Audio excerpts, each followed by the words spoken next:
Assalamualaikum warahmatullahi wabarakatuh. Apa kabar semuanya? Di sini saya ingin menjelaskan sedikit tentang materi tentang mujmal, tapi sebelumnya izinkan saya memperkenalkan terlebih dahulu. Ada pepatah yang mengatakan tak kenal maka tak sayang. Oke, perkenalkan, nama saya Unsi Muhimudian dengan NIM 211111023. Prodi Ilmu Al-Quran dan Tafsir, Fakultas Usuluddin dan Dakwah. Saya video kali ini ingin menjelaskan materi tentang mujmal guna untuk memenuhi tugas dari Ibu Haji Ari Hikmawati, Sarjana Agama, Magister Pendidikan. Sebelum masuk ke materi, saya akan menjelaskan apa itu mujmal dan penjelasannya serta contohnya yang ada di dalam Al-Quran. Saya di sini terdapat 3 pendapat. Saya mengambil 3 mufasir, yaitu yang pertama mufasir Al-Munir, yang kedua mufasir Al-Maghrabi, dan yang ketiga mufasir Al-Misbah. Untuk penjelasannya bisa lihat langsung video kali ini. Untuk memenuhi tugas kajian kaidah tafsir stylistika, materi yang saya ambil adalah mujmal.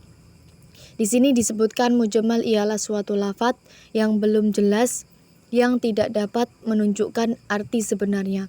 Apabila tidak ada keterangan lain yang menjelaskan, penjelasan ini disebut al-bayan. Ketidakjelasan ini disebut ijmal. Contoh lafaz mujmal sebagaimana kalam Allah, Quran Surat Al-Baqarah Juz 2 ayat 228 yang bunyinya A'udzu billahi minasyaitonir rajim. Bismillahirrahmanirrahim. Wal mutallaqatu yatarabbasna bi anfusihinna thalathata quru. ولا يحل لهن أن يكتمن ما خلق الله في أرحامهن إن كن يؤمن بالله واليوم الآخر وبعولتهن أحق بردهن في ذلك إن أرادوا إصلاحا ولهن مثل الذي عليهن بالمعروف وللرجال عليهن درجة والله عزيز حكيم. Di sini dari surat Al-Baqarah saya hanya mengambil dari wakofnya saja, yaitu dari lafaz wal mutallaqatu yatarabbasna bi anfusihinna thalathata quru, yang artinya perempuan yang diceraikan suaminya menantikan iddahnya 3 quru. Lafaz quru ini disebut dengan mujmal karena mempunyai 2 makna, yaitu haid dan suci. Kemudian makna di antara 2 macam arti yang dikehendaki oleh ayat tersebut, maka diperlukan penjelasan, yaitu bayan. Ini adalah contoh yang ijmal dalam lafaz tunggal. Contoh lafaz yang murakab susunan kata sebagai berikut, yaitu dari Quran Surat Al-Baqarah Juz 2 ayat 237 yang bunyinya wa in talaqtumunna min qabli an tamassuhunna wa qad faradtum lahunna faridatan fanisfu ma faradtum illa an ya'funa aw ya'fu walladhi biyadihi uqdahun nikah wa an ta'fu aqrabu littaqwa wa la tanazzul fadla bainakum innallaha bima ta'maluna basir, yang artinya atau orang yang memegang ikatan pernikahan memaafkan. Quran Surat Al-Baqarah Juz 2 ayat 237. Dalam ayat tersebut masih terdapat ijmal tentang menentukan siapa yang dimaksud orang yang memegang kekuasaan atas ikatan pernikahan itu. Mungkin yang dimaksud adalah suami atau wali. Kemudian Untuk menentukan siapa di antara kedua itu yang dimaksud pemegang ikatan nikah, maka diperlukan penjelasan bayan. Selain itu ada lagi mujmal pada tepat kembalinya dhamir yang ihtimal layak menunjukkan dua segi. Sebagaimana sabda Nabi SAW, janganlah salah seorang di antara kamu menghargai tetangganya untuk meletakkan kayu pada dindingnya. Kata-katanya pada dindingnya tersebut masih mujmal, artinya belum jelas apakah kembalinya itu kepada dinding orang itu atau kepada tetangganya. Terdapat 3 pendapat penafsiran. Di sini saya mengambil 3 penafsiran ya dari surat Al-Baqarah tadi, juz 2 ayat 228. Yang pertama tafsir Al-Misbah dari Muhammad Quraisy Shihab. Yang kedua tafsir Al-Munir dari Profesor Dr. Bahaya Az-Zuhaili. Dan yang ketiga tafsir Al-Maraghi. Pendapat dari tafsir Al-Misbah Muhammad Quraisy Shihab tentang wanita-wanita yang ditalak menunggu dengan menahan diri mereka 3 kali quru, atau bisa disebut 3 bulan. Wanita-wanita yang ditalak menunggu dengan menahan diri mereka. Redaksi ayat ini bukan dalam bentuk perintah, tapi bentuk berita. Redaksi semacam ini merupakan salah satu bentuk gaya bahasa Al-Quran dalam memerintahkan sesuatu. Ini dinilai lebih kuat daripada redaksi yang menggunakan gaya perintah, karena gaya perintah belum menunjukkan pelaksana perintah tersebut. Bukankah ada yang diperintah tetapi enggan melaksanakannya? Gaya berita, apalagi dengan menggunakan kata kerja yang bersinambungan, memberi kesan telah dilaksanakannya apa yang diperintahkan itu dengan baik dan berkesinambungan dari waktu ke waktu. Dalam konteks pembicaraan dalam ayat di atas adalah penantian para istri. Selanjutnya yang dimaksud dengan wanita-wanita yang ditalak adalah wanita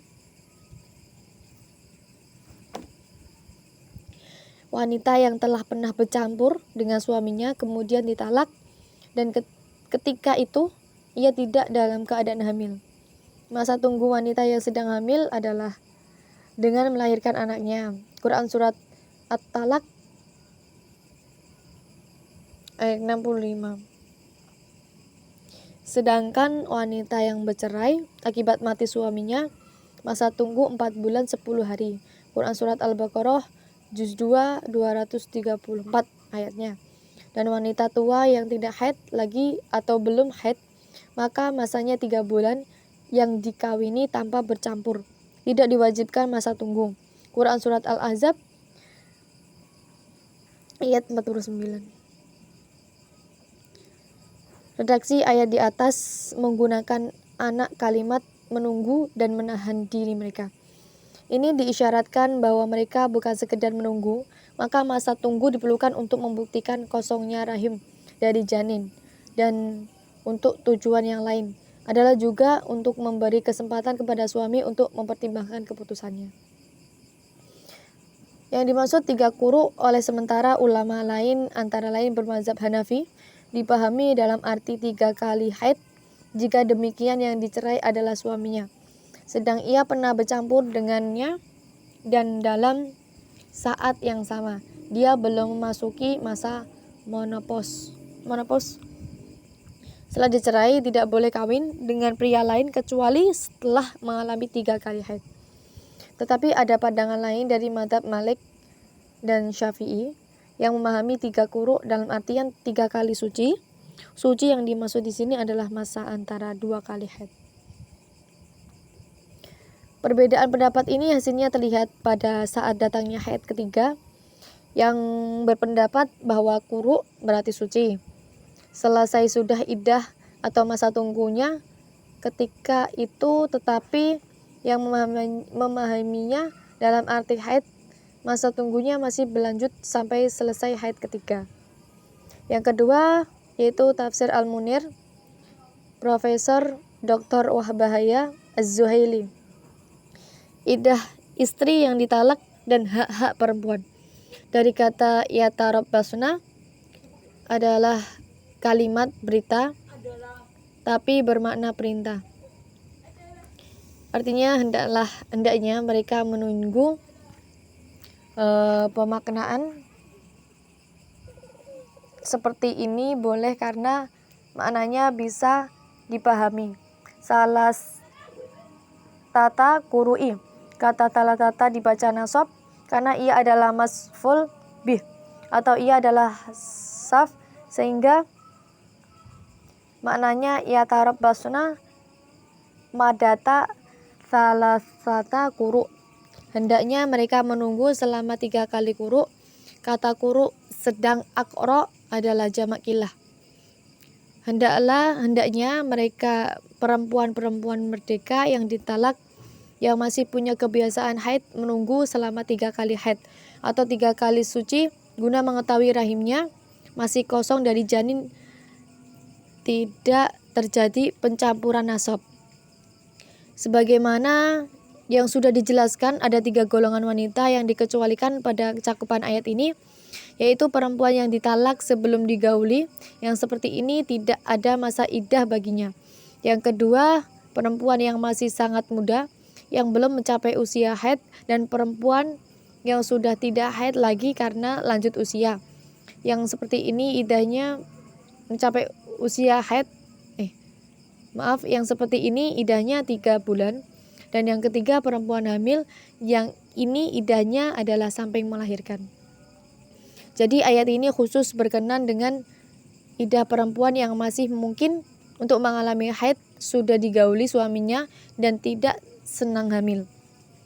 Yang ketiga, tafsir al-Maraghi, al-mutalaqat maksudnya ialah istri-istri yang ditalak dan diperbolehkan kawin lagi setelah habis masa menunggu dan sudah pernah mengalami haid. Adapun kebalikan dari mereka adalah wanita-wanita yang sudah tidak lagi mengalami haid. Wanita-wanita seperti ini jarang sekali ditalak karena sudah lanjut usia. Pengertian umumnya,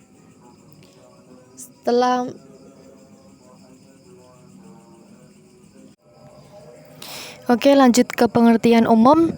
Setelah menjelaskan perihal orang yang melakukan ilah pada ayat-ayat yang telah lalu di mana ia diperbolehkan menggauli istrinya kembali atau bertekad dan berniat mentalaknya dengan menjauhinya dan tidak menggaulinya, pada ayat ini Allah menjelaskan tentang masalah hukum-hukum sebagai kelanjutan pembahasan ayat-ayat yang telah lalu. Penjelasan iddah bagi wanita yang ditalak. Wanita-wanita yang ditalak dan sudah mengalami haid bukan wanita yang sudah putus haidnya, dan bukan wanita di bawah umur yang belum pernah mengalami haid. Mereka harus menunggu selama 3 kali haid sejak talak dijatuhkan untuk bisa kawin lagi. Dalam kalam Allah Subhanahu wa taala, bi anfusihinna, terkandung isyarat yang menyatakan bahwa wanita yang berada dalam masa iddah wajib mengekang keinginannya untuk kawin lagi dan menahan nafsu syahwatnya sampai berakhir masa tersebut.